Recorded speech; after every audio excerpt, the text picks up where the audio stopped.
உங்கள் வாழ்க்கையில் தொடர்ந்து தடைகள், பயம், எதிர்மறை சக்திகளின் தாக்கம் இருப்பதாக உணர்கிறீர்களா? அப்படியானால் இந்த வீடியோவை கடைசி வரை பாருங்கள். காளியம்மன் வழிபாடு என்பது வெறும் பூஜை அல்ல. அது மன உறுதி, தெய்வீக அருள், ஆன்மீக ஒழுக்கம் ஆகியவற்றை வளர்க்கும் ஒரு பக்தி மார்க்கம்.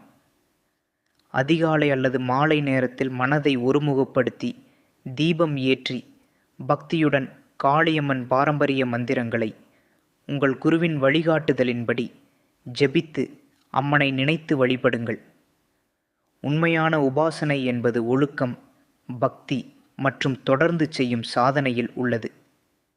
காளியம்மன் அருளை பக்தியுடன் நாட விரும்புபவர்கள் வழிபாட்டு முறைகள் மற்றும் ஆன்மீக வழிகாட்டலுக்கு எங்களை தொடர்பு கொள்ளலாம். இது போன்ற ஆன்மீக தகவல்களுக்கு கலியுக மந்த்ரா சேனலை ஃபாலோ செய்யுங்கள். இந்த வீடியோவை உங்கள் குடும்பத்தினரும் நண்பர்களுடனும் பகிருங்கள். அம்மன் அருள் அனைவருக்கும் கிடைக்கட்டும். ஓம் சக்தி.